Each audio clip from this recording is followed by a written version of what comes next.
All right, so I intentionally didn't read this text to you before you got on the air because I wanted to blindside it with you publicly. I really enjoy listening to Landon and Ben in the morning. That bear discussion was like listening to Beaker and Bunsen Honeydew breaking down what to do in a bear encounter.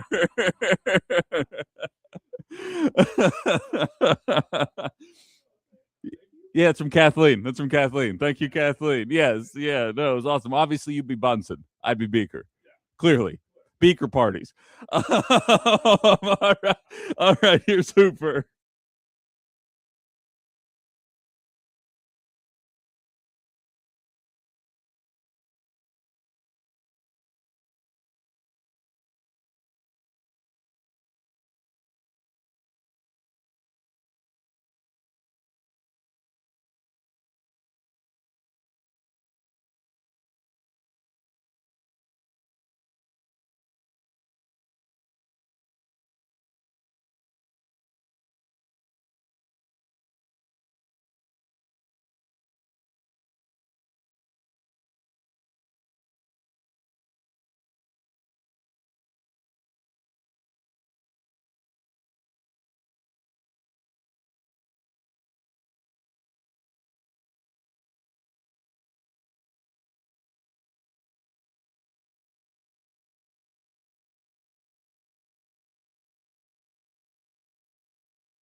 You're listening to Outside the Box with Ben Cominos here on WHBY and Political Voices Network. Outside the Box is brought to you by Roush Plumbing and Remodeling, the plumbing and remodeling company the Fox Valley depends on.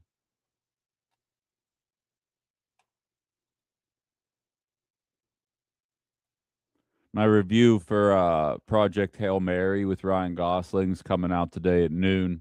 Bulky and I did our off-topic podcast yesterday. We were going back and forth on it, and I was joking. You guys know how I'm a cynic. You guys know how I'm pretty bad at seeing the positivity in life. It was a very positive movie. I basically said it was Ted Lasso goes to space. There's very somber moments. Don't get me wrong, but it's very uplifting. It's about triumph of the human spirit.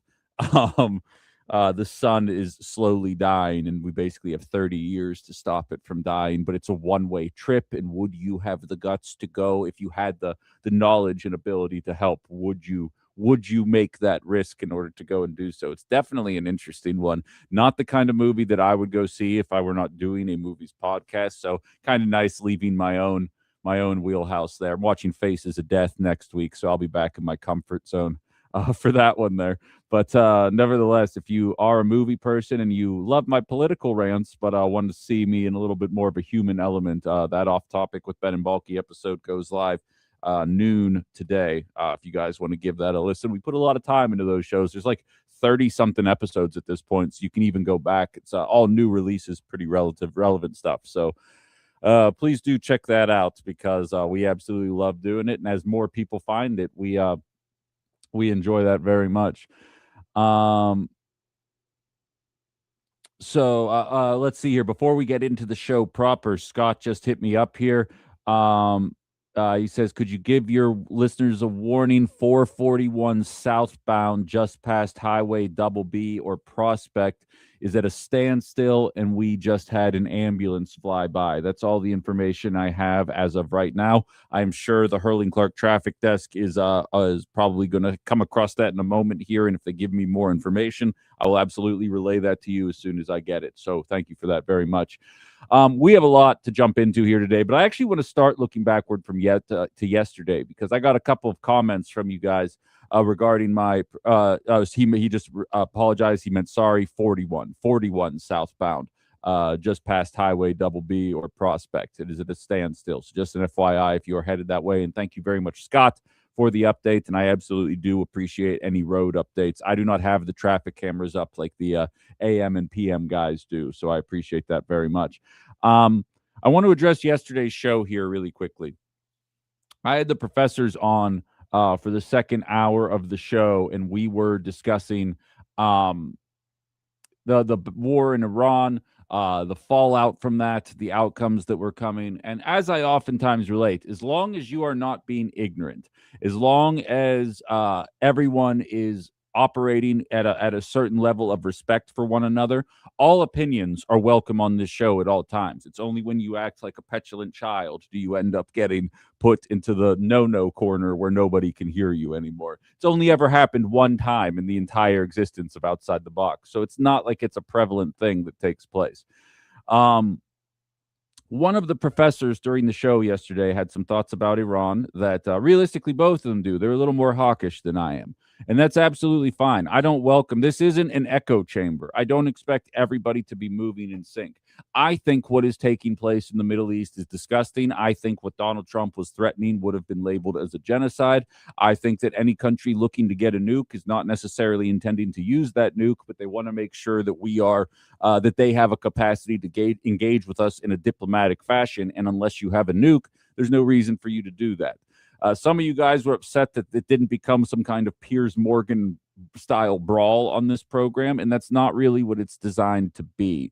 So I appreciate the insight nevertheless, but all opinions are always welcome on this show, especially the ones that I disagree with. Otherwise, where's any fun in that? And just a bunch of people walking around talking the same way. Conversely, I got in my text right now because I have you guys know how I have a sickness. Somebody, no name on the text, was messaging Dave Edwards on before me, talking about Obama's nuclear deal. I did not hear what Dave said, but you guys know the basics of it. The JCPOA, which we're going to be talking about later, was realistically the most functional way to push back against Iran, given the way that things have played out since then. We got a message here talking about, come on, Dave, Obama's deal with Iran, he gave them $1.7 billion, to which because I have a sickness, went in and texted when I got into the studio, $1.7 billion of their own money. We were giving them their own money back from decades ago that we owed them. To which he said, whatever, keep spewing your propaganda. And that's probably the most frustrating attitude that I can hear doing the job that I do, because again, I have no dog in the fight, right? Like if they were a bunch of terrorists that intended to do us harm for no other reasons other than we're Christians and all of our freedoms, well, then I would probably have an issue with Iran's existence and the way that they are acting, but I just don't view it through that lens. And objectively, the money that was given back in the Obama deal was their money. It was their money. Like it's not up for debate. It's not propaganda. We owed it to him. We decided not to give it to him. And the best part is, he says, what did Iran do with the $1.7 billion? Use it for government social programs to improve the living conditions for the people? And like, I think he thought he was making a point. And I said, well, they do have universal health care and free college. So you tell me. Like again, this is all information that's readily accessible, and that's how we're going to start the show today. But like, it's all information that's readily accessible. Like, You would think by now, and I realize this guy's probably not a regular listener, but I'm glad with at least most of you that have been here for the long term here.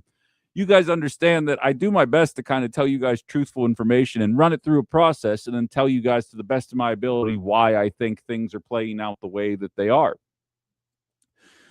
To that point, if you haven't seen what I threw up on Facebook yet, the moment after I got off the air, there was an attack in Lebanon, yet another attack in Lebanon that resulted in Iran announcing that the Strait of Hormuz was going to be closed back down. After I did essentially 2 hours talking about election coverage and ceasefires and the fact that I was happy that the genocidal threats coming from our president were not actually acted upon. Shouldn't be celebrating stuff like that. We shouldn't be in that situation, but the fact that we are in that situation, so be it. We gotta deal with it the way that we can. Moments after I got off the air, we find out that's no longer the case anymore. And this is why I feel like we are always chasing our tails, why we don't know which way is up. When it comes to these conversations is because these guys, and it's all politicians, and believe you me, by the time this segment is over, all parties will be hammered into oblivion. So if you're mad at me now, just wait. Something tells me you're going to be like, oh, this guy's on point in like 10 minutes. So just sit tight because I promise we're about to get into it. As Dwayne says in the text, all opinions are welcome, even if they're wrong. Exactly. Can't have your own facts. You absolutely can have your own opinions. JD Vance took to the media to talk about why they went back on the claim why they didn't think Israel bombing Lebanon would be a problem. I am going to play the clip, and then there is definitely not going to be a shoe dropping on the other side of that. Let's listen to JD Vance's rationale, his understanding for how we ended up in this position and why he didn't think what Israel's actions were a big deal. First of all, I actually think, and there's a lot of bad faith negotiation and a lot of bad faith, propaganda going on.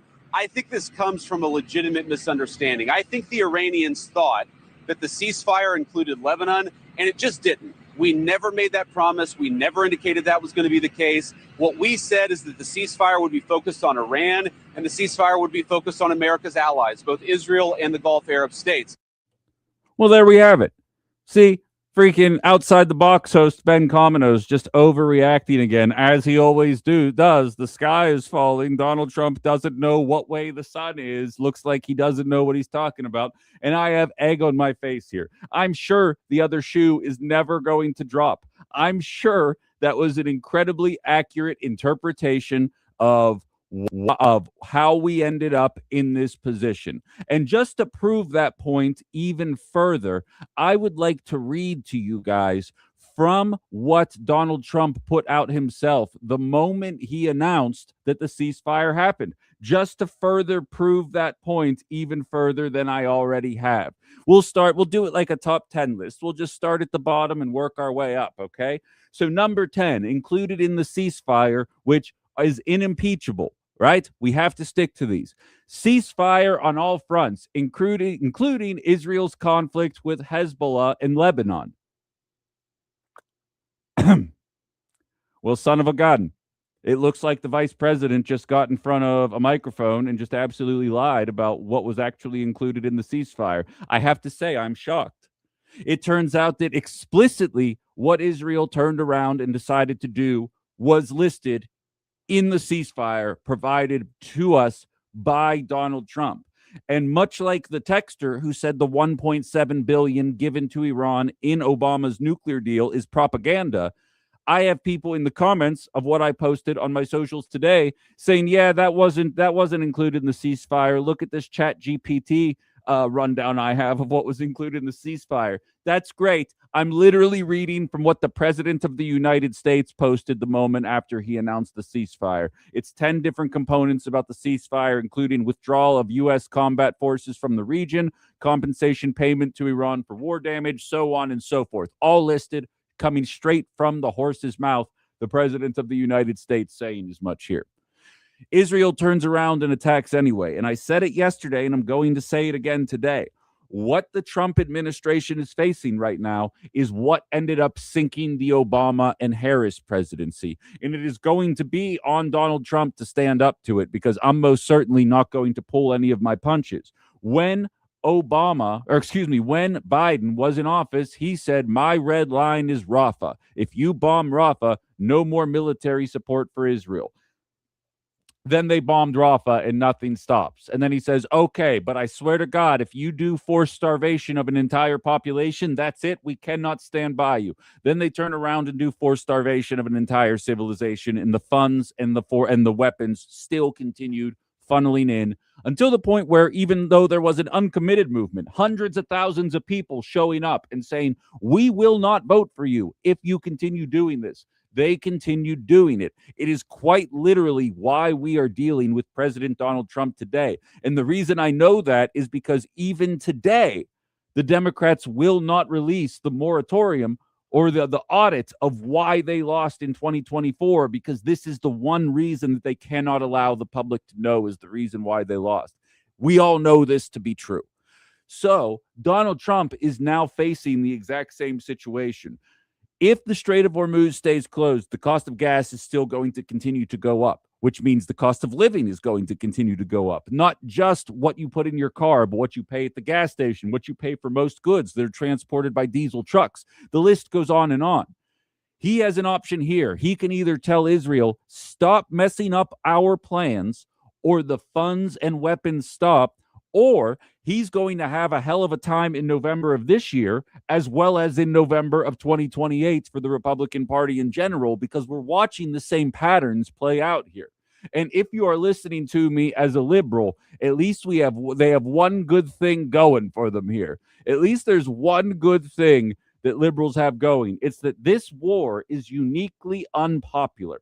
This is an opportunity for the liberals to show up and stake a claim in a very unpopular war, stating unequivocally that they stand against this, that this needs to stop, that Donald Trump is operating unilaterally, and that 70% of the American population does not want this conflict. And liberals have noticed that that's the case, and they have decided to seize on this moment, and it has me so excited. Liberals, unleash the Kraken. The bottom line is that Iran still has its nuclear stockpile, its nuclear ambitions. Iran still has its nuclear stockpile. Its nuclear ambitions are still unchecked, if not accelerated. And finally, American credibility. The nations of the world are furious at Trump. The Europeans, the Asians, even the Middle Eastern allies. They say, what the hell is he doing? And the United States diplomatic position and credibility in the world is dramatically worse because of this war. So just in summary, this war has made us worse off today than before it started. The war made us worse in terms of control of the Strait of Hormuz. The war made us worse in terms of the strength of the Iranian regime. The war made us worse in terms of high gas prices. The war made us worse because Iran's nuclear ambitions have been unchecked. And the war made us worse because American credibility is down the drain. Never mind. Liberals actually took this opportunity to, in the most boring way possible, put out one of the least liked Democrats in the entire party and failed in any way to distinguish how they would be handling this differently than Donald Trump, outside of course, the metrics in which they are using.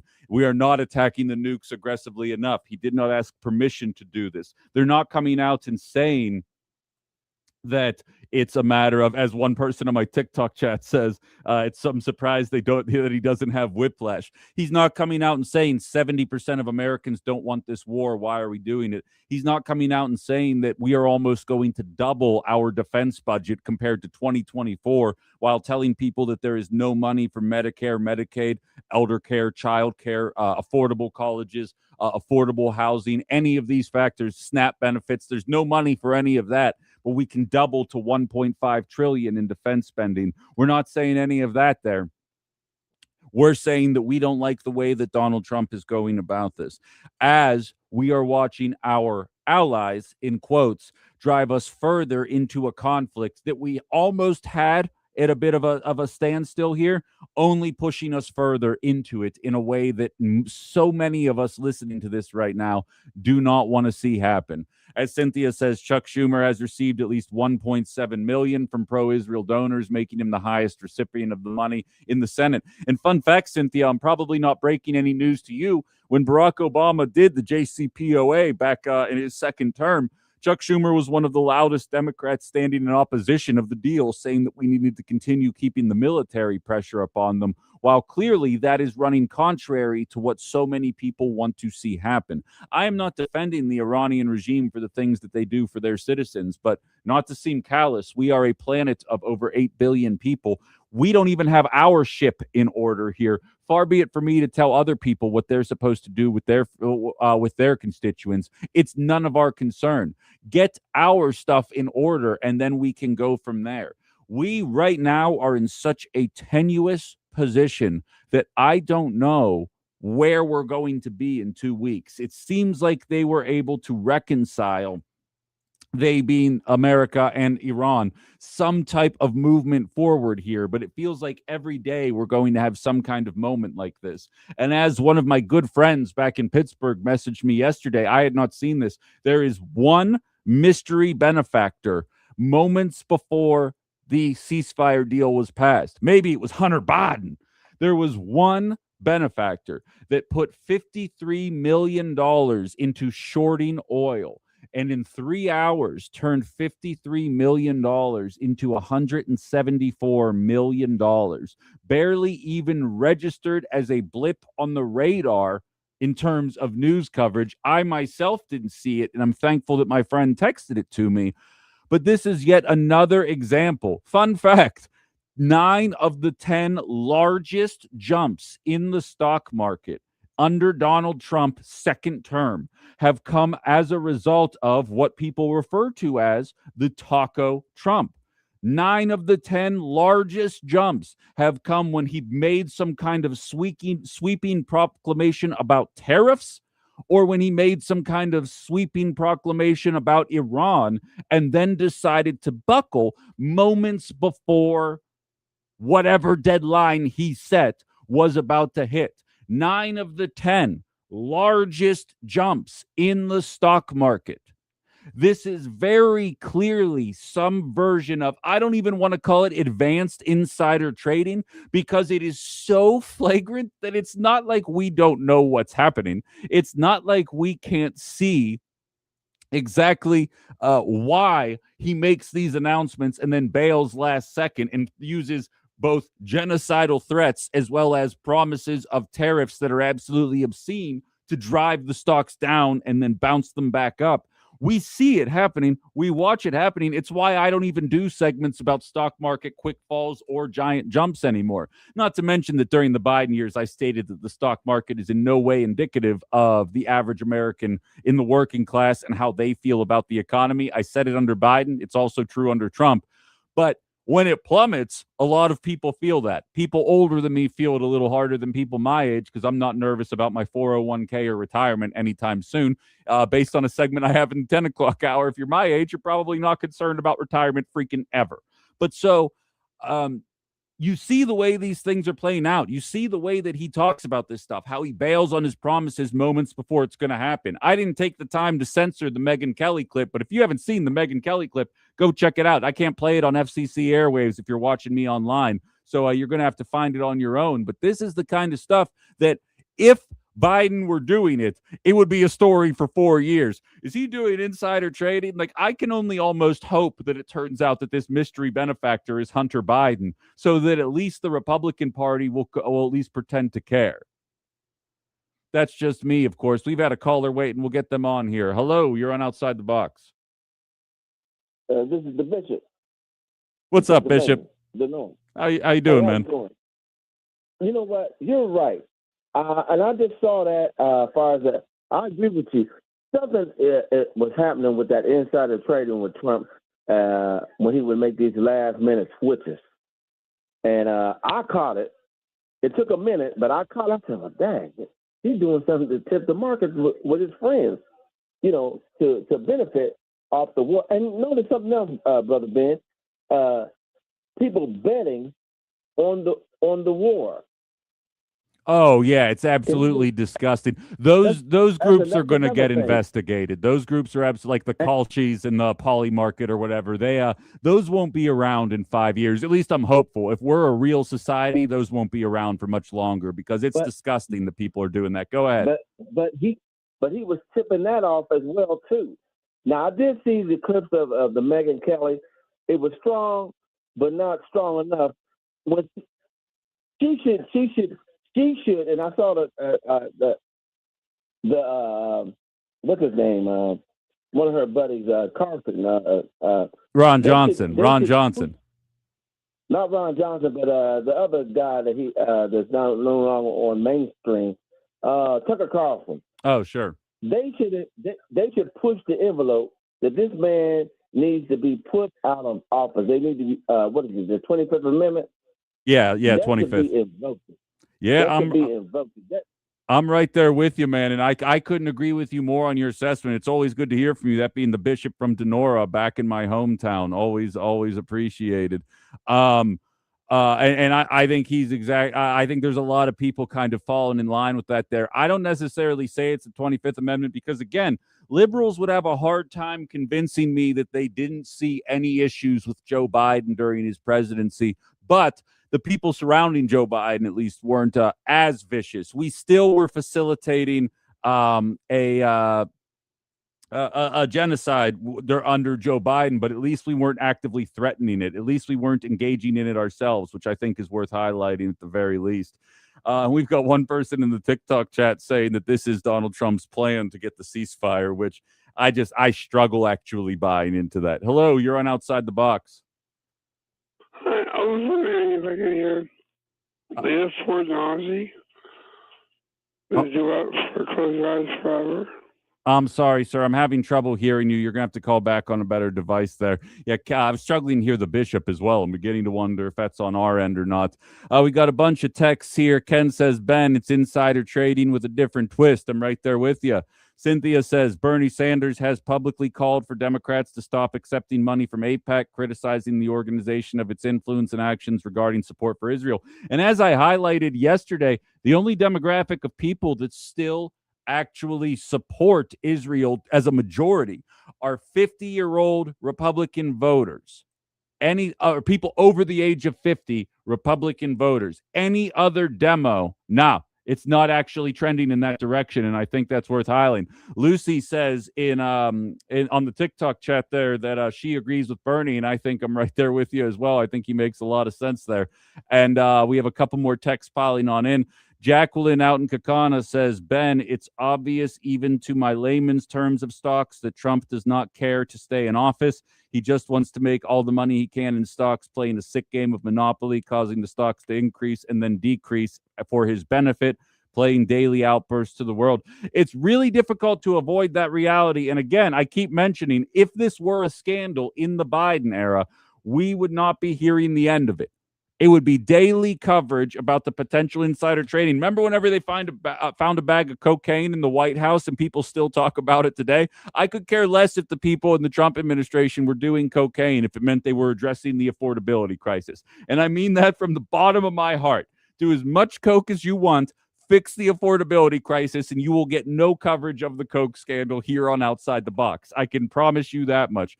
Ben says, I hope that's not a real bishop. He is a real bishop. He says bishops are Catholic. Catholics oppose abortion. He didn't say anything about his thoughts on abortion, Ben. Get a new line. Don't be hitting me with this abortion stuff all of a sudden, Ben. There was a time when you made a lot more sense about the stuff you were talking about politically.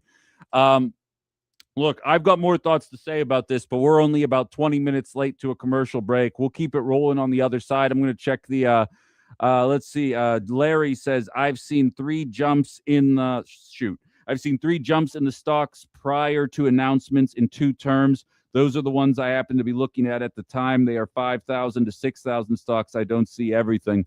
It's huge jumps when he pulls this kind of garbage, and it's happened a double-digit times, and he's been in office for 16 months. Like, I thought corruption. I thought, Hillary Clinton and the Hunter Biden crime family was all anybody could talk about. At least inflation was trending in the wrong direction. We got some guy. Don't give us no commie slop. Pick a different channel, bud.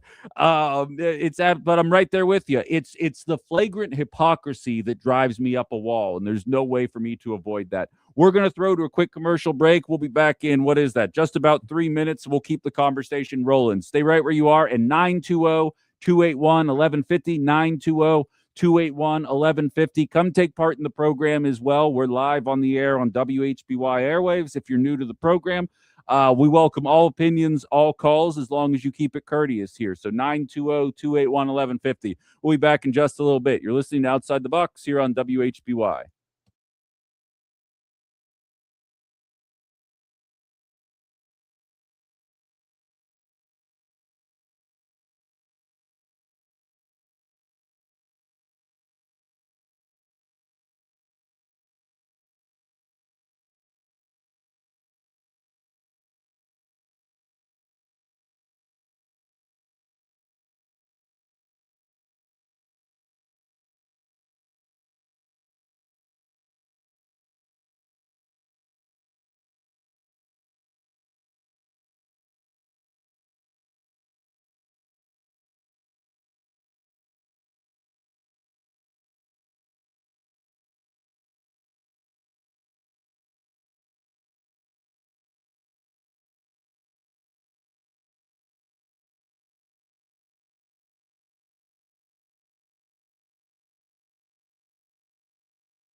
It's interesting. Some MAGA morons are finding this show and they think they can troll in a way. I'm a first generation gamer, dog. You don't want to play this game.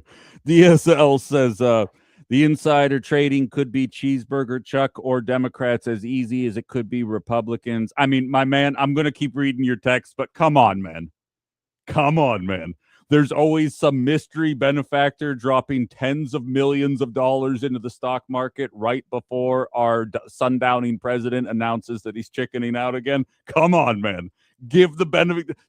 We know, you and I both know, in a Kamala Harris presidency, you wouldn't be sitting there wondering, oh, boy, howdy, I just don't know who could possibly be engaging in these voter fraud. Something tells me, man, a war started by Kamala Harris where she would randomly be promising genocide and then pulling back on it, and promising tariffs and pulling back on it, might not be receiving the same element of courtesy that you are providing right now. I feel like that's a fair assessment based on our interactions together.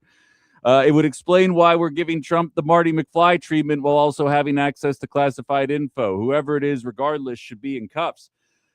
See, here's the thing, man. I think the taco Trump thing, the Trump always chickens out things, I think that's Democrats not relinquishing their support of Israel's wildest dreams. I think fundamentally this armed conflict is a land grab by Israel. And however you need to spin it, as I've mentioned, you will never convince me that we wouldn't be in an armed conflict with Iran with a President Harris. I think this was a fixed point. The difference for what I had to for how they carry one another is that the Democrats would give you different reasons for why the war needed to happen. They wouldn't be threatening mass extinction of people. They wouldn't be talking to you about nukes, because we all know the nuke conversation is made up. That Benjamin Netanyahu has been saying that they've been 2 weeks away from nukes for the last 35 years. Nobody is falling for that isn't in the MAGA cult right now. What liberals would be telling you is we have to free Iran from the tyranny of a theocracy. We have to make sure that we install democracy in Iran. We have to make sure that we stand up for the women of Iran. They would put a humanitarian spin on it, and the blue MAGA liberals would be falling in line just like the MAGA people, like the Jags in my TikTok chat are right now. It's the same principle. I don't think it's avoidable, and I think the Trump always chickens out thing is because find me a Democratic leader that doesn't rhyme with Schmerny Schmanders, and I will show you a Democratic leader who isn't upset that we are engaged in conflict with Iran. They are upset with the measures in which we are using to go into conflict with Iran. Got a text here. I don't think we have a name on it. Trump does want to stay in office. It's pay to play. Well, yeah, the longer he's in there, the longer they can capitalize on these kind of things. And again, in a normal presidency, every single day there's some scandal that would be world-crashing news any other time. Pete Hegseth literally had BlackRock shut down one of his efforts to trade stocks because he tried to buy a bunch of stocks in defense companies right before the conflict started. But thankfully, that one got shut down. Trump Jr. buying into the drone companies right before things take off and sees those stocks shoot through the roof. Corruption after corruption after corruption. And again, I am not a corruption talk show. I'm a firm believer that we live in a post-corruption society. If Democrats are doing corruption, Democrats don't care about it. If Republicans are doing corruption, Republicans don't care about it. I am not calling on Donald Trump to be removed because of his flagrant and wanton corruption. I am saying Donald Trump is a trash president because the economy blows, our foreign policy blows, our housing market blows. Healthcare has only gotten more expensive. It has only gotten worse under Donald Trump. And that's not propaganda. That's not an opinion, any empirical, objective fact that you go and look at, other than whether or not you can throw a stone at a trans person when they come out of the closet. The only ways that things have gotten better are from an identity politics thing, the same kind of identity politics that MAGA claimed to hate so much on this show just 18 short months ago. That's just me, of course.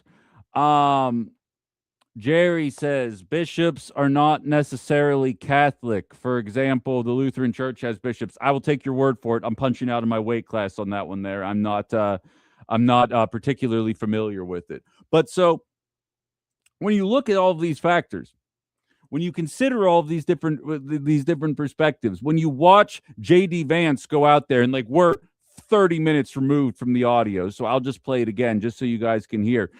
In Trump's announcement of the ceasefire, the 10th bullet point says a ceasefire in the area, including Israel attacking Lebanon. It is stated in plain English, easily searchable. Any of you listening to me right now can go ahead and look it up. Here's J.D. Vance being asked about why he's confused about why the Strait of Hormuz closed back down. First of all, I actually think, and there's a lot of bad faith negotiation and a lot of bad faith, propaganda going on. I think this comes from a legitimate misunderstanding. I think the Iranians thought that the ceasefire included Lebanon, and it just didn't. We never made that promise. We never indicated that was going to be the case. What we said is that the ceasefire would be focused on Iran, and the ceasefire would be focused on America's allies, both Israel and the Gulf Arab states.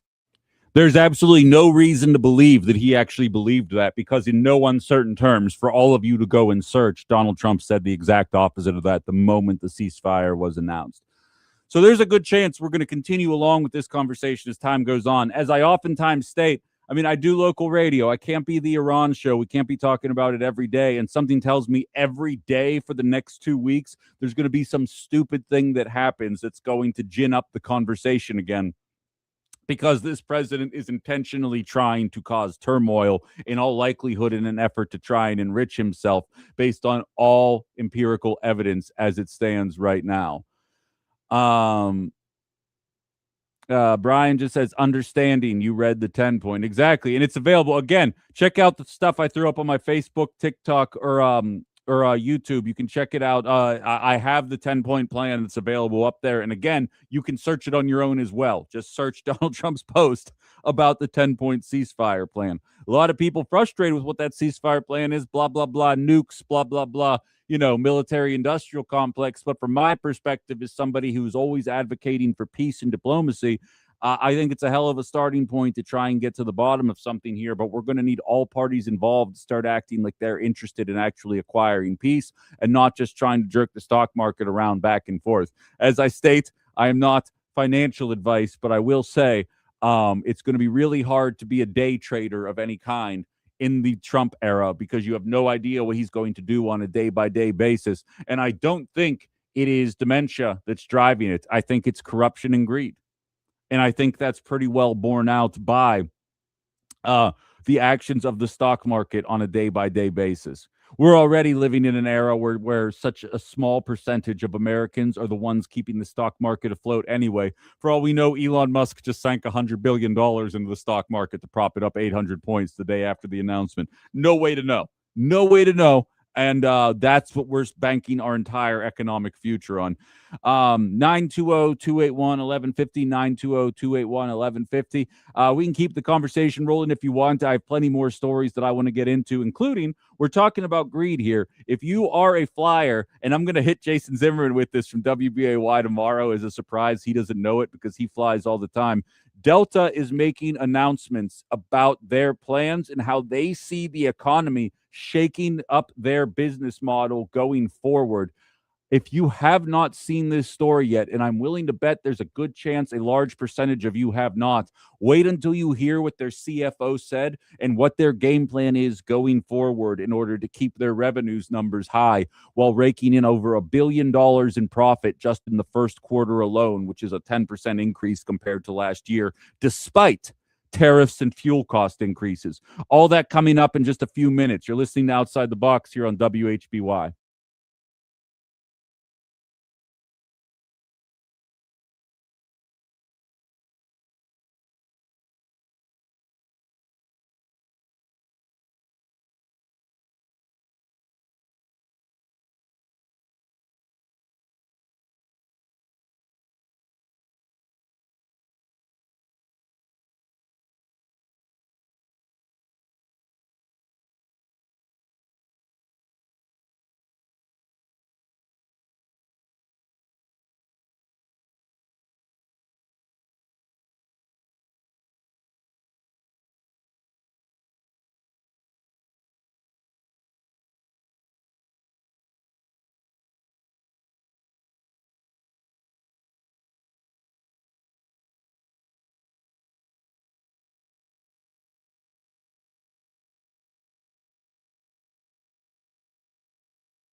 Listen, Wisconsin, we're not warm yet, but melting days and freezing nights mean water is on the move and your sump pump is about to get busy. Water damage is one of the top reasons homeowners file insurance claims. So do yourself a favor and avoid the headache altogether. Test your sump pump today. Call or text Tim Roush and his team. Use that free text line I've been telling you about.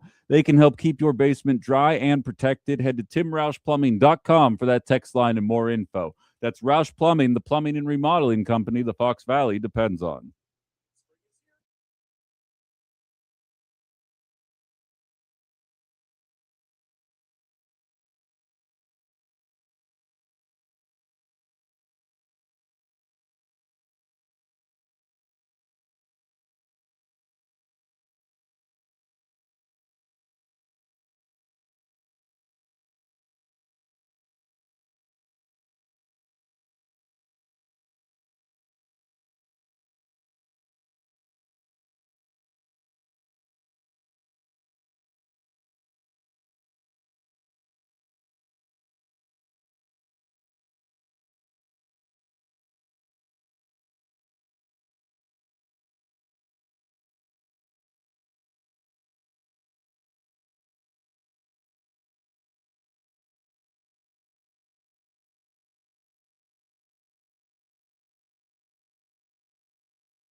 All right, we're back. Ben Cominos, Outside the Box, WHBY. Got a call from Larry out in North Carolina during the break. Don't know what he wants to talk about, but you got to get that. You got to get that radio off, though, Larry. I'm going to give you 5 seconds to get that radio off. Don't know what he wants to talk about yet, but we're going to hear what he has to say. Probably something about the economy and the stock market here. Hello, Larry. What's on your mind? Hi, Ben. How you doing? Well, I just got my internet up, so I missed the first hour. It went out on me.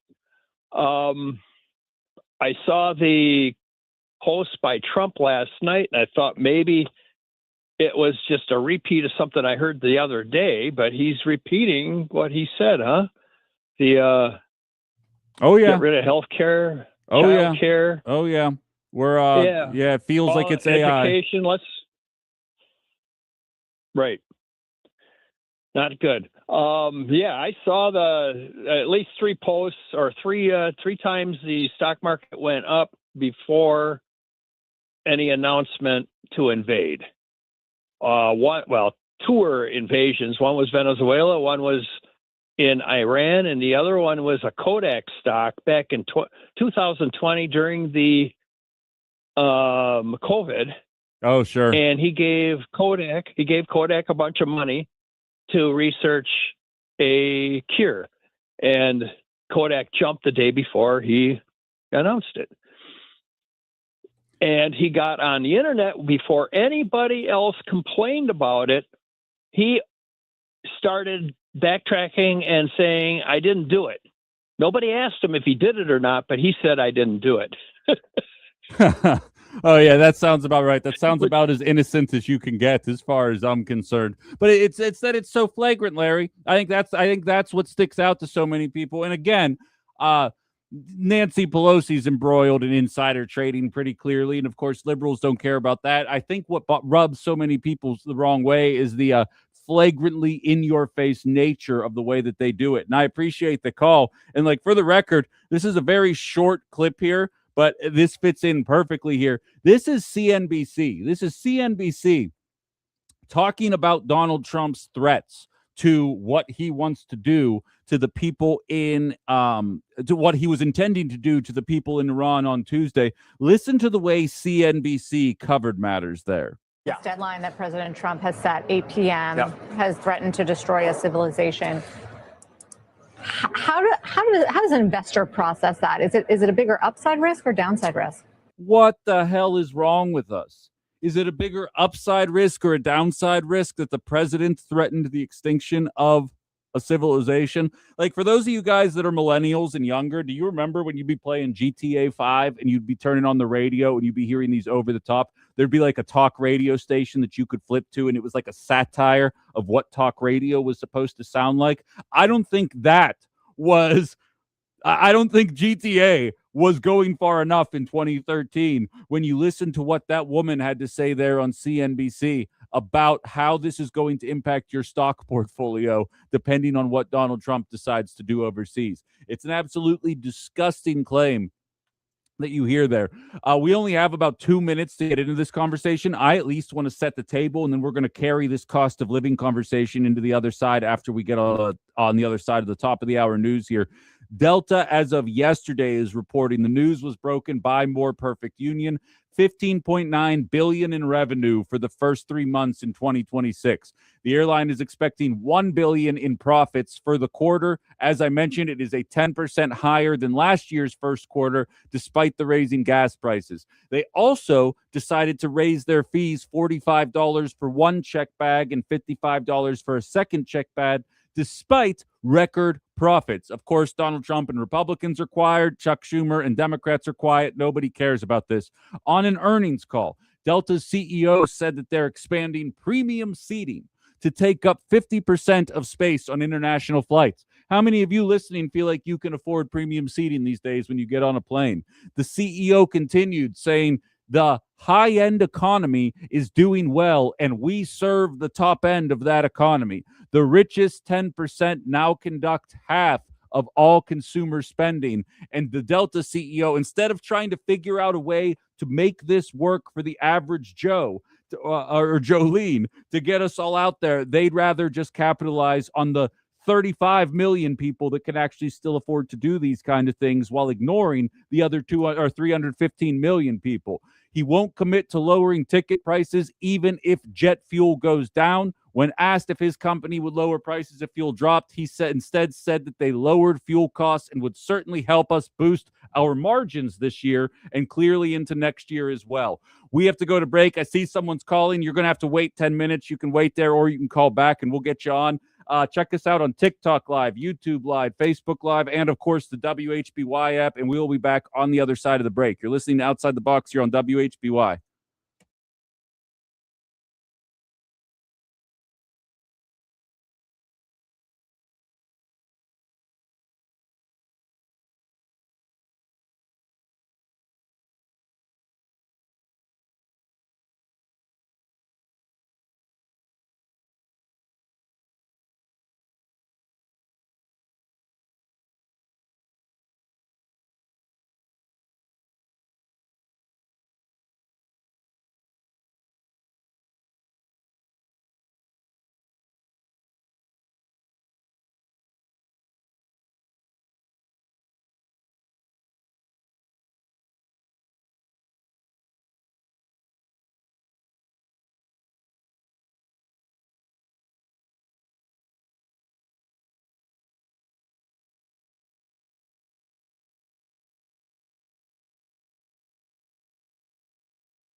And we're back.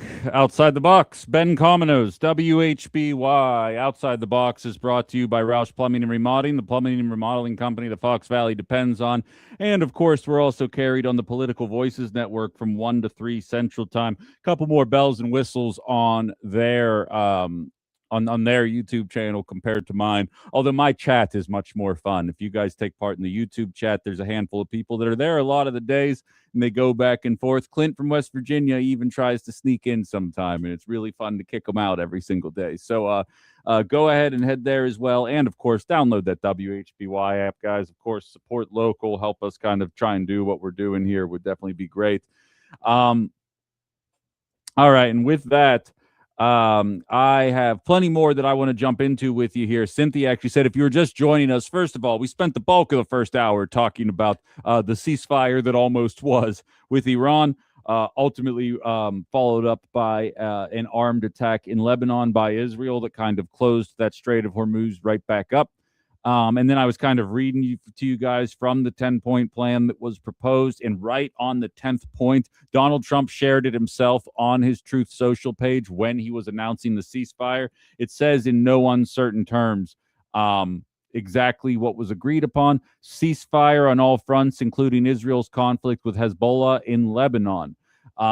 Withdrawal of U.S. combat forces from the region, compensation payment to Iran for war damage. One of the main criticisms coming from that 10-point plan, obviously having to do with access to nuclear weapons, which I believe is being misrepresented by the bulk of the mainstream media. Of course, that's my opinion. Not everybody else has to share it, but that's the way that I interpret the matter at the very least here.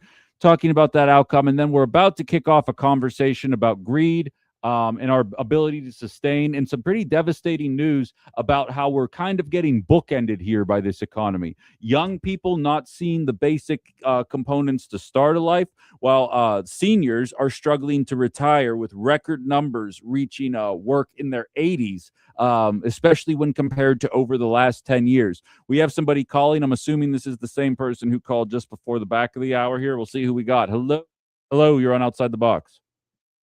Hey, Ben, it's Cindy. Well, I have two things. I'm a 70-year-old woman who's probably going to end up working till I'm 80.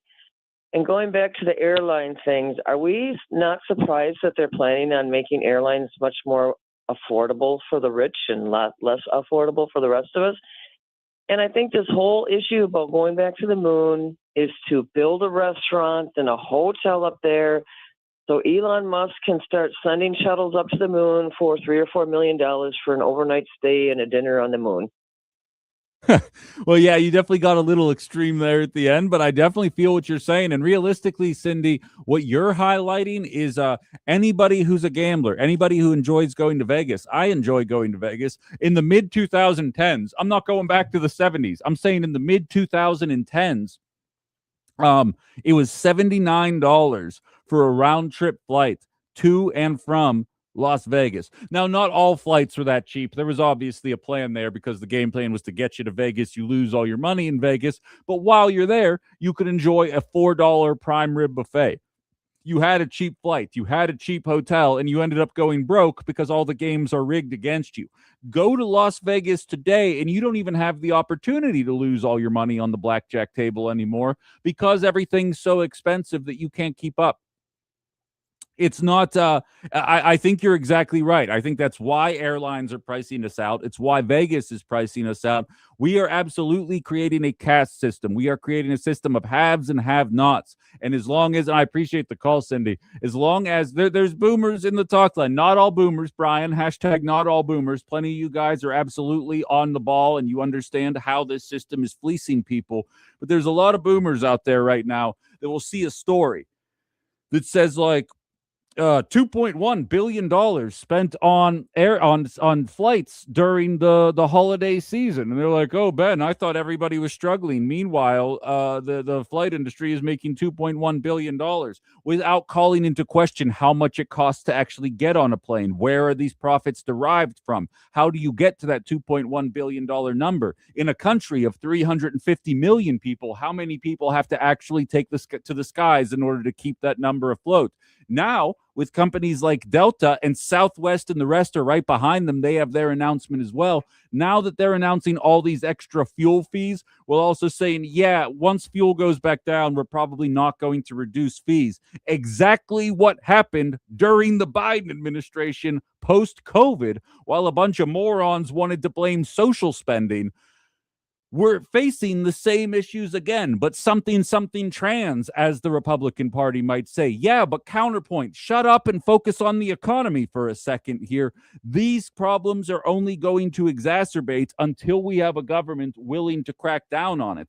And then when a government official like a Mamdani, like a Plattner, like an AOC, like a Sanders elevates to the point where they actually are mildly popular, Democrats try to squash them from an anti-Israel perspective, and Republicans try to squash them because that's socialism. And meanwhile, they will sit there and still complain about the cost of living. This is not edited. Listen to this conversation about one guy. He's in his little red hat. It is a 23-second conversation. Listen to him. He has asked 4 questions, and you tell me if it doesn't sound like 2 people were having this conversation the entire time. Listen to what he has to say about the cost of living crisis. You're going to be like, oh, this MAGA guy gets it, and then he loses it. And then he gets it, and then he loses it. Food prices, gas prices, rent prices, mortgage prices, all those things need to start dropping so people can afford to live here again. Are you a little bit worried about wealth inequality in this country? Well, no, you make your money. There's no wealth inequality. You either work and earn money, or you don't work and you don't earn money. What's unequal about that? Do public school teachers not work that hard? Absolutely they do, yeah. They make very little money. That's their problem. Idiot. You're so close to the problem. You're tap dancing around the problem. You can't quite seem to find your way to the actual solution there in a way that actually hurts my heart. It actually hurts my heart to watch you, to listen to you talk that way, because you're so freaking close. As Cynthia says in the text line, so economy seats averaged $800 round trip. So now we're to pay between $2,500 and $4,500 for a round trip as they make less economy seats available to Australia. She's looking at flights to Australia there. Not all of us have to fly to Australia, but the principle still holds. I went to Thailand at the end of January until the beginning of February, and my entire flight, it was by far the most expensive part of the entire trip. And it was a $1,000 flight from here to Thailand. And that is about to become an obscene number. Now, I could have paid $4,500 and literally had a bed on the plane, but I'm also not made of money. So I sat on a window seat for 14 hours and I waited for an awesome trip. That's the way the system is supposed to work. It's affordable for a lot of people. And if you are a fancy pants earner, you can afford the cool stuff on the plane. That's the way a functioning economy is supposed to work. Basic stuff for basic people, and then as you can afford more, you pay more. Same thing should be happening with medicine. Basic, generic, provided by a public option. Then, as you become more wealthy, you can choose your private insurers that have access to the fancy drugs. Until we can become a complete abundance world, that is the way this economy is supposed to function. Instead, you have CEOs going out there bragging that they have to raise prices because fuel is so expensive, then reporting record profits despite the fact that the cost of oil is so much more expensive. Then saying, when asked by a reporter, yeah, even if gas prices don't go down, we're still going to keep prices where they are because that just means our margins go up. And who ends up losing are the people who do talk radio in Wisconsin whose family lives in Pittsburgh. Because as the cost of oil goes up, as the cost of gas goes up, as tolls go up, and now the cost of air travel goes up, it becomes a question of not only convenience, but a question of cost in a way that it quite literally never has before.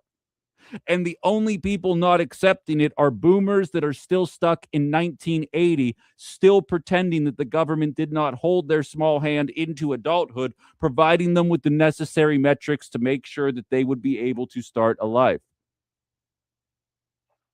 That's just me, of course. Someone on TikTok says, "Rumble, old man, rumble." Are you implying that I'm the old man, or are you making fun of the other old guys? I can't tell, but nevertheless, it sticks out to me very much. Nevertheless, Larry says Vegas free drinks on $2 blackjack table. 1,000%. You kidding me? Have you ever met me in public, Larry? Of course I was there on the blackjack table getting free drinks. When they opened a casino in Pittsburgh and you didn't get free drinks gambling, I was like, what the hell is this? The hell is this? I'm gonna lose all this money at the blackjack table, and I have to pay $5.50 for a whiskey ginger ale. What the hell is this? It blows my mind that people actually live that way. I can't believe it. But so the cost of living crisis is only getting worse. And as Cindy said during her call, she expects to have to work until she's 80 as well. Fox Business is actually reporting on this, not the only ones. Business Insider were the first people to run with it. And I thought it was bullcrap. I do not pay for a subscription to Business Insiders. So there will be times when I see a headline and I'm like, oh, that's very interesting. And then I have to kind of do some digging to see if anybody else is talking about it. Sometimes they are, sometimes they aren't. This story ended up getting picked up by a handful of other publications. 80-year-olds now looking at needing to go to work. So we already cover ad nauseum the cost of getting into a home, the cost of paying off student loans that cost more than people's houses did in the 80s. The fact that a new car payment on average in 2026. Now, I've never bought a new car before, so, you can shop accordingly. But a new car payment in 2026 is over $710 per month. That's obscene. That's obscene. I've never paid more than $290 for a car, but I also haven't bought a car since 2019. So I don't necessarily have the most up-to-date information on that matter. But you're seeing all these costs of living, and it's kind of slowing the roll for a lot of young people. I also try and prevent this from becoming a battle of the generations on this show. As I've highlighted before, we have the same number of seniors, people 65 and older, re-entering the workforce that is comparable to 1929. If you're not familiar with 1929, I don't have time to get into it with you, but look it up. It's not a particularly favorable year to be compared to. And now, forget about 65. Forget about 70. Forget about Republicans getting ready to tell millennials and Gen Z that they have to work until they're 71 or 72 before they're able to collect Social Security because they're too scared to tax Elon Musk more. Forget about all that. Let's talk about people in their bleeping 80s. All right, let's get to this. More Americans are working into their 80s. New data shows that more than 4% of Americans over 80 are still working. That's up sharply in the last decade. And the 75 plus workforce is now the fastest growing demographic in the country. Just for some perspective, we're up to 4% of Americans over the age of 80 now entering the workforce. In 2016, that number was at 2.4. Still not ideal, still not good. And I would argue statistics like that are how Donald Trump is able to raise the power to begin with, as Democrats are pretending that nobody likes Obama because they're racist and there's no real criticism of Obama. But we are only trending in the wrong direction further. And as I've stated a billion times over, if you love your job, I'll do this job till I die. I don't care. I am happy to do this job to infinity. If you are not on this planet to work, if you do not derive purpose from work, if you're here to be with your family, to start a family, whatever the situation is, to go and travel, to go experience other cultures, whatever you perceive as your driving force in this country. I realize I am privileged enough to say that we live in a country where you are able to think this way. But in this country, it should not be a question of, well, I got to work till I'm 80 because they're too scared to tax billionaires like they did before St. Reagan. It should be a question of, how are we able to facilitate this for people earlier in life? Or, God forbid, how could we expand this system so that there aren't third world countries or that the global south regularly hates us? That's an existential question for another time, of course. But I mean, that also should probably resonate with people as well. Hello, you're on Outside the Box. Hello, is it me? Yeah, how are you? Okay, sorry, Ben. First time, long time, I guess. Also a TikTok friend. Just wanted to say, anybody that's played a game of Monopoly, the end of the game happens when the separation of wealth becomes too large and the economy collapses. No, that's very true. And I don't know if you ever saw the movie Heretic with Hugh Grant. It's an A24 movie, but they actually talk about I have not. Monopoly was actually invented as a criticism of capitalism. And we have kind of we've switched the the meaning of it, though, and now it's supposed to almost be an endorsement of like, you're supposed to want to be the monopolist. Like, that's almost how they market to you now, compared to how it what its original purpose was. But you're exactly right. And isn't that just the perfect metaphor? I appreciate the call, and please do call back again. Always a pleasure. Not that I love the regulars as well as all the new people. It's very fun as this continues to grow here, whether you're on YouTube, TikTok, Facebook, or anywhere else listening. Definitely thrilled. Larry says his first car cost him $65. Get out of here, Larry. You're banned. But so you hear these statistics about 80-year-olds going to work. So now you have a bookend situation, right? You have people exiting college who do not see a path forward to the basic tent poles of life. Then you see people my age, like 35, 40, 45, saying, why don't young people want to have kids anymore?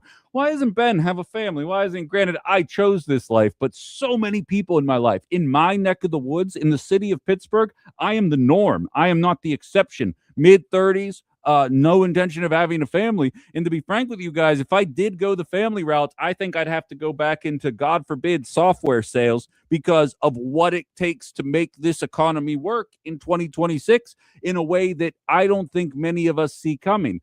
And on top of all of this, as the metrics get worse, as the cost of living continues rising as time goes on, there were people, and if you're a longtime listener, we used to have regular callers on this show, people that identify as Republicans, independents, livid with the Biden administration, the cost of living and inflation and all these different factors, that don't have a peep to say now about the cost of living in America, as it is only getting worse.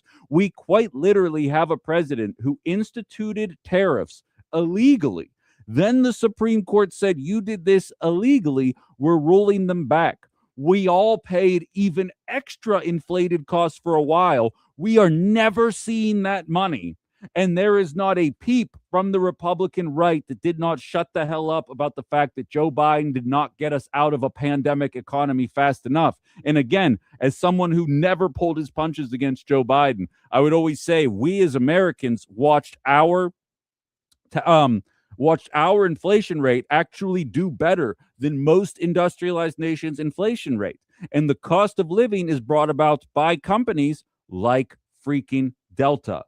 And until the Democrats are willing to call out companies like freaking Delta, we're going to continue seeing these costs rise. They never grew the guts. There was like a 6-day period where Kamala Harris was willing to utter the words corporate greed, and then Reid Hoffman and the rest of the funky bunch convinced her to drop that and march Liz Cheney around. And now we have the Republicans in office who ran on affordability, who ran on bringing the costs down, who now have Donald Trump show up in front of a podium and say, yeah, what do you expect me to do about the cost of living? You guys are just going to need to figure it out. This is the trajectory we're on. And I'm supposed to pretend like that's an acceptable answer now because the orange man said it. Get the hell out of here.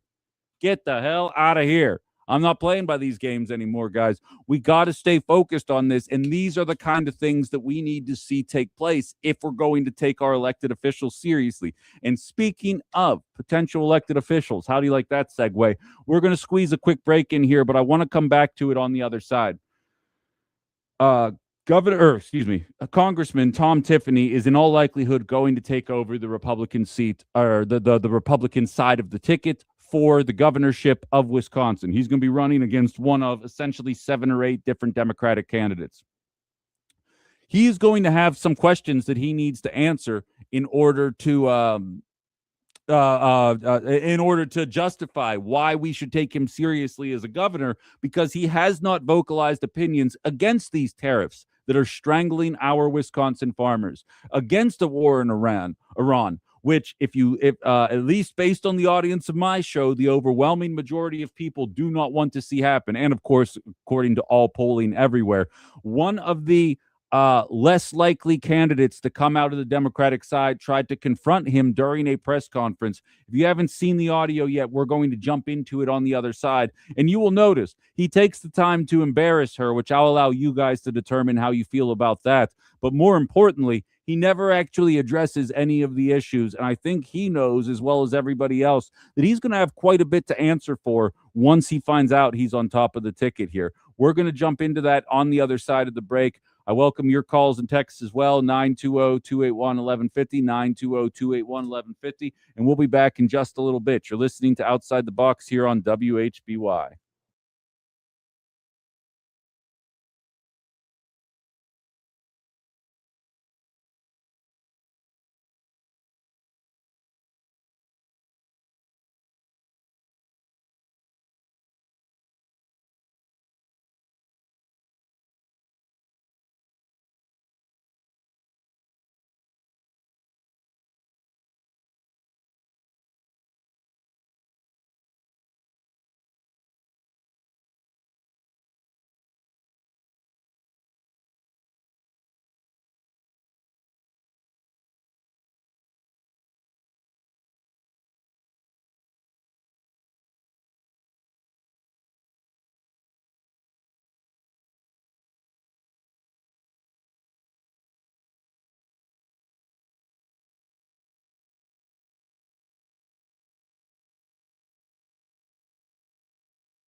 Karen says she has a friend planning on a trip to her niece's wedding in Washington this fall. Flight is $1,900 per person right now. Oh my God.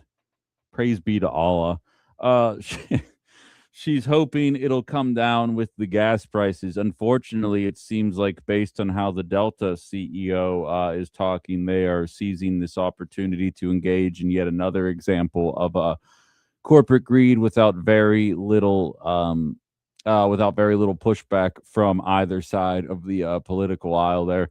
And Doug out in Meadville says privatize TSA so users pay and they're not under government control. I'll be real with you, man. I think it has to go in the opposite direction. I think that they should be nationalizing the flight process and we shouldn't be doing this stuff for profit at all. I think we should be investing in public transit the way that every other industrialized nation invests in public transit and getting around that way. I think we should have bullet trains to get us from A to B much faster, like so many other industrialized nations have figured out how to fund. Granted, that would require us not allowing Elon Musk to be a trillionaire. So, like, is that really the kind of world you want to live in, where one Nazi saluting jag doesn't get to become a trillionaire? I don't know about you, but that just sounds like communism to me. But I'll be real with you. I think privatizing it will just make it even more expensive. The 17 cents that comes out of my paycheck to fund TSA, I couldn't possibly care less about. I care a lot more about the dollars going to basically doubling our defense budget than I do anything going on with TSA. The more I find it, man, I always hear privatizing things is supposed to make things more efficient. And the older I get, the more I realize that we privatize things all in the name of, to my last caller's point, we privatize things in the name of trying to monopolize it. And then once we monopolize it, we're able to jack the rates up as much as we want with relative impunity.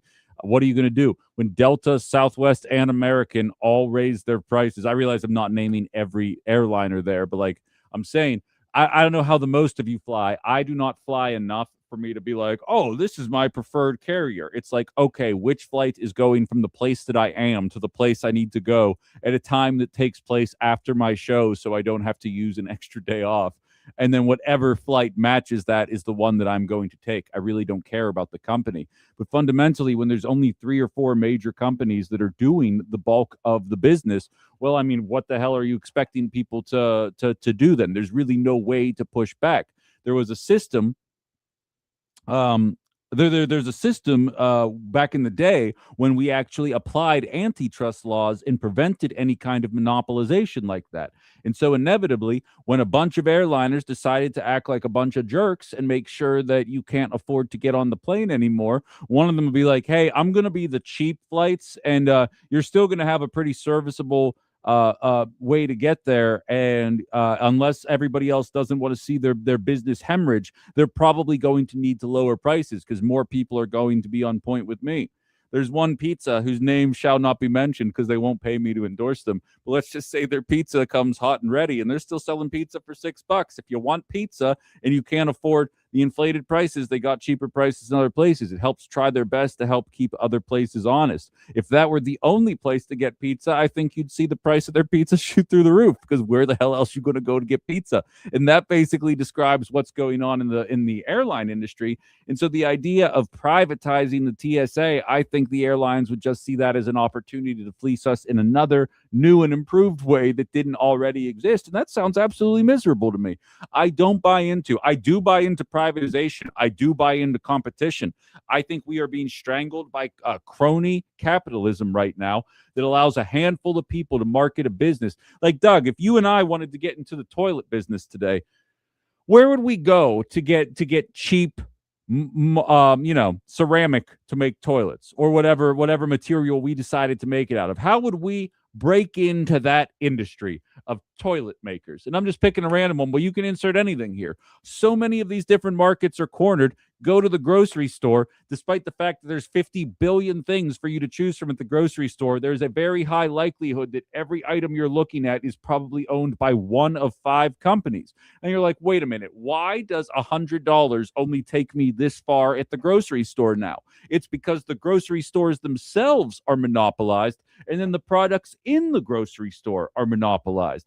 And then when Mamdani's comes and says, we're going to open 5 grocery stores that are state-run, selling the bare necessities at cost in order to act as a kind of base level for the people that don't want to get blown out of the water in Walmart or any other places, the same people who won't stop complaining about the cost of living go, that's communism. And it's like, no, it's a competition that has to be supplanted somewhere because we have prevented the small mom and pops from being able to compete with the large industries anymore. By and large, there's a handful of people still winning, but every year that number shrinks more and more. And as long as we're allowed to still blame it on that good old-fashioned American gumption, as long as we talk about no one wants to work anymore, we can explain away the fact that small businesses are shrinking more and more by the day, while ignoring the reality that there were rules in place that prevented this consolidation for a very long time.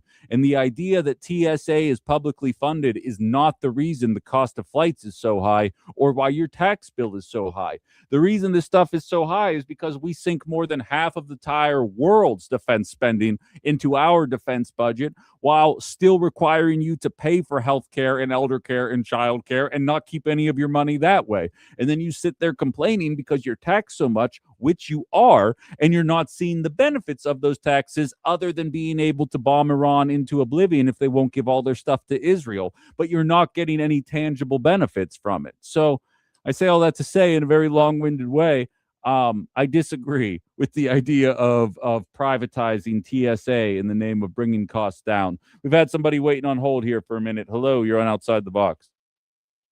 Yeah, good morning, Ben. It's Gary calling. Say, you were talking about that airline industry.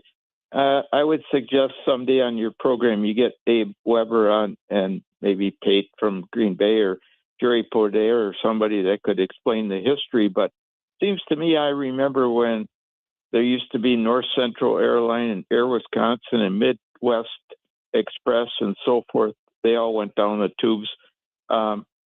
And the old deal was the federal government issued a certificate for service, and the airlines had to provide service in unaffordable or less affordable markets. And then all of a sudden they just they skimmed the cream off the top, and they increased the landing slots in major airports, and they went to that spoke and hub thing.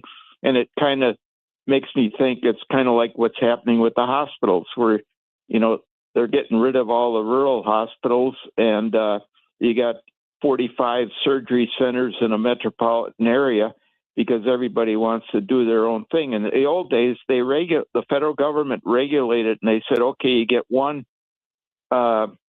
major radiation treatment machine for a certain level of population instead of everybody having their own. And so I would like to know what it was when it was back in the olden days in the 60s before deregulation for airlines, and how that service thing deteriorated. So that's all I'm saying on that. I love where your head's at on that, and I'd have to agree with you. And by the way, I got a text yesterday, Gary, from a guy named David who wanted me to let you know that he appreciates the kind of research that you do before you call into the show, and I think that's a fair assessment. I'll bring it up. I know Haley's got a contact with Abe Weber. I haven't actually had him on the show before, but I'll have to look into it. But I thank you for the call. And for those of you uninitiated, not from the Fox Valley area, he's involved with our local Appleton Airport up here, which is just fantastic. Coming from Pittsburgh, where the airport is a bit of a cluster, this is a 10-gate airport where you show up, and anytime I've gone personally, like 25 minutes later, I'm sitting in my seat just waiting for the plane to arrive. As someone who's not a nervous flyer, but is a very nervous airport goer, the Appleton Airport, I can safely say, not being endorsed, is a hell of a place. I absolutely love going there relative to the airports that I'm used to dealing with here. I've got one texter here asking, why do you think the governor is stalling on passenger rail? Well, that's part of the duopoly, in my opinion, because you can talk about, I don't know if you're talking about Evers, but we could really realistically talk about the most failed example of it is in California, where Governor Newsom had a crap ton of money funneled his way, and they built like 13 miles of high-speed rail and then nothing else.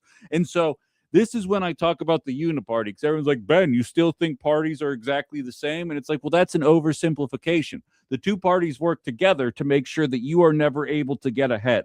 You have a Republican Party who says, we will never fund high-speed rail. Wouldn't it be better if we just gave all the money to Elon Musk and figured out what he decided to do with it?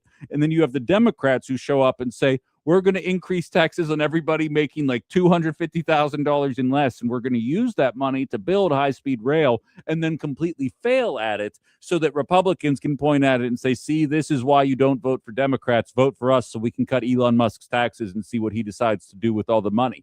It's circular in nature. And so when you ask me why is it stalling on passenger rail, it's because I think we have very few politicians in power in America today that actually mean business. And I mean that from the bottom of my heart. And hopefully we are starting to see a changing of the guard as more normal, more regular people start to enter the political realm. And I think it should really stick out to everybody that can hear the sound of my voice. Those regular people are typically the ones that are demonized more than any other population of people. Even from the Republican side, when Ron Paul was considered a presidential candidate, he would go up. I remember there's a very famous clip on The Daily Show back in 2012 with Ron Paul at a debate against all the other conservative candidates in that day, talking about the unsustainability of funding two forever wars, which is what we were doing in 2012. And when he finished talking, there was a roaring applause from the audience. And it goes to Brett Baer's face, and he does like the eyebrow raise and be like, well, kooky Uncle Ron is going on again about the sustainability of funding wars. Look what they did to Mamdani. Look what they do to Plattner. Look at what they do. The list goes on and on.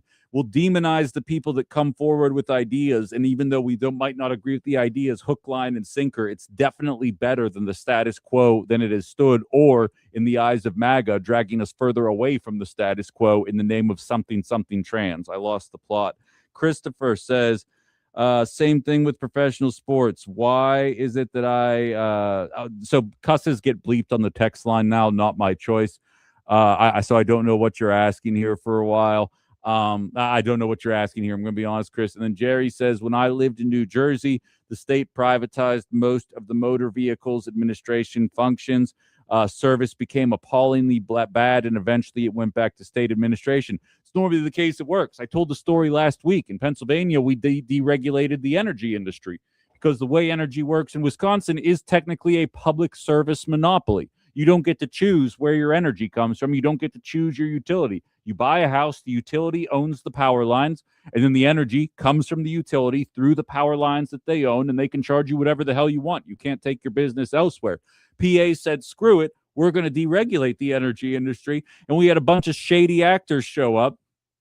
And the best case scenario, and I used to sell, this isn't speculation, I used to sell this crap. The best case scenario was one of the suppliers that I sold, wherein you saved about 3% relative to what the utility would have charged you if you didn't change. Meanwhile, there were about 70% bad actors who would show up, and you would find yourself with energy bills that were sometimes double, and in the most extreme cases, triple what you were paying with the public utility. Because the idea that private services on a large scale come out of nowhere in the name of trying to provide you with a service for the cheapest cost possible, that's not why businesses exist, right? That's not the way that these kind of things work personally. But what do I know, of course? That's just me. All right. I know I promised you guys a segment with Kelda Royce and Tom Tiffany here. Unfortunately, I did ramble on a bit, but I do appreciate all the text messages nevertheless, because I think that that does a good job. Clean and Sober Nation says on the talking text line, Ben, California's overtaxed crap show. I live here for now. Oh, no, exactly. It's not a matter of overtaxed. It's a matter of the benefits of what you get for those taxes. If you weren't losing over 20% of your pay in order to pay for health care, if you didn't need over $1,000 a month for childcare, if you didn't need over $1,000 a month for elder care, if you didn't need to pay so much for flights, if you didn't have all of these elements that would absolutely ding you on top of losing a large percentage of your money to taxes, you would not hate taxes as much. You would not look at it as overtaxed. And this is why I think it's a duopoly, because Democrats in California, the liberal bastion of California, have an opportunity to really make change. And the example I always used to give when this show was new, when Schwarzenegger was the governor of California. He was a conservative. They had a hyper-liberal legislature still, and almost monthly they would present him with a bill to do statewide public health care. We're going to be the barometer. We're going to show the rest of the country that we can do state-run health care and make it work. And it would get to Arnold Schwarzenegger, and he would he would veto it. He'd say, I'm not signing this. I'm a Republican. You should die broke in the gutter. We're not doing universal health care. Then we get a liberal governor in California. And you're like, oh, good. We're finally going to see if there is a workable option here for universal health care. And I guess the legislature must have lost their pen because they never proposed universal health care again to any Democratic governor after Schwarzenegger. So they're playing the game, pretending like it's what they want, but those darn Republicans got in the way. And then when they have the opportunity to actually do it, they just don't. And they're like, why would we do that? We got to cut taxes for Silicon Valley. Otherwise, they might milk another state dry instead of us. Why would we consider doing that? And now to live in California, you have to make $42 an hour in order to afford a 2-bedroom apartment. Waka waka. Round and around we go. We'll jump into this Kelder Royce Tom Tiffany conversation to wrap up the show here. There's a good chance that'll probably carry over into tomorrow's show because we're only going to have about 6 or 7 minutes to do it. But all that's coming up on the other side of the break. 920-281-1150 for anyone else that wants to get some final thoughts in here. You're listening to Outside the Box here on WHBY.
All right, we're back. One final segment before we call it a show here on Outside the Box. This has been a really fun one for me.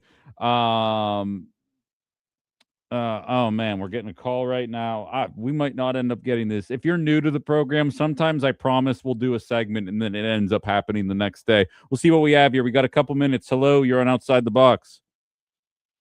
Morning, Ben. Are you there? Yep. What do you got, Dave? Okay. What's the reasoning behind the state liquor stores for hard liquor in Pennsylvania?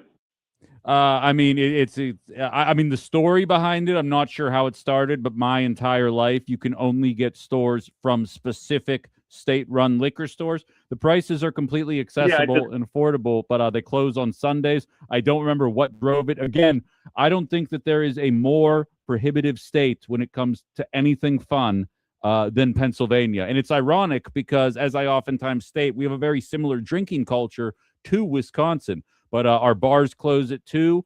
If you're a restaurant and more than 40% of your sales are food, like there's certain rules for bars, and especially we still allow smoking in bars. It's a very backwards area, but the state run we are definitely we're still a Commonwealth. Liquor But go Control ahead. Board. Yeah, but I don't know the specifics behind it. But it's just been that way my entire life. Okay. Yeah. Okay. Yeah, I appreciate the call. All right, very quickly, and I apologize to my YouTube listeners because I did not pull this audio off of Twitter. I forgot to do it, so there's a good chance you're not going to hear this. It will be added to the replay on Political Voices Network at 1 o'clock today. For everyone else, though, this is Tom Tiffany was being interviewed by media companies outside of, or I should say in Madison. One candidate for governor, Kelda Roys, went up and called him out. We're going to play the audio. We'll probably dive into this in a much more in-depth fashion tomorrow, but at least to whet your appetite, if you haven't seen anything about this today, go ahead and give this a listen, and we'll break it down on the other side.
Oh, he really owned the libs there. See, she actually brings up quite a bit of very valid points that comes up that I think a lot of people are going to want answers for. As Jaramani says in my YouTube chat here, Tom Tiffany's social media makes me think that he thinks that he is running against Governor Evers for office. And as I've mentioned before, Kelda is on my top 2 list for Democratic governor candidate right now. We will be getting those guys on. And for the record, she brings up a lot of valid points. The fact that she pivoted from bombing Iran to healthcare for farmers to tariffs choking the average American, none of those are fabricated. None of those are partisan talking points. It's partisan from a perspective of costs were high under Democratic leadership, which is absolutely true, and have only proceeded to get worse under conservative leadership. That is also absolutely true. And for him to turn around and start mocking her for her campaign, which I'm not making excuses. If you ask me, not my personal top 3, but if you ask me who I think the top 3 candidates are in the Democratic primary right now, I'd say Francesca Hong, Mandela Barnes, Sarah Rodriguez. I would not put Kelda Roys on that list, and I don't know if she's going to be able to break through in the amount of time that is left. That is a fair, that's a fair assessment. Her campaign is struggling right now, but the question she's asking cannot be dismissed so easily, and he's going to have quite a bit that he has to answer for, not necessarily as to how he would do anything about it as governor, but why he's not doing anything about it as a House of Representatives member. We will jump into this in a much more in-depth fashion tomorrow on the show. We'll start it off there, 9 o'clock on a Friday before we call it a week. We got to go through the rundown here, though, before we call it a program, guys. We thank you very much for listening today. Obviously, it's going to go up on the WHBY app as soon as we wrap up. So if you haven't already, please download that. It's free, easy to use, and helps out our local radio station here. And obviously, I've got my own things kind of kicking off here a little bit. I have a YouTube channel. Just search me at Ben Cominos, and please do subscribe. That helps me out so much every single time that you do it. We go live on TikTok, Facebook, YouTube, and, of course, on Political Voices Network at 1 p.m. So thank you very much for listening. Haley Tenpass is up next with Focus Fox Valley, and we'll chat with you tomorrow.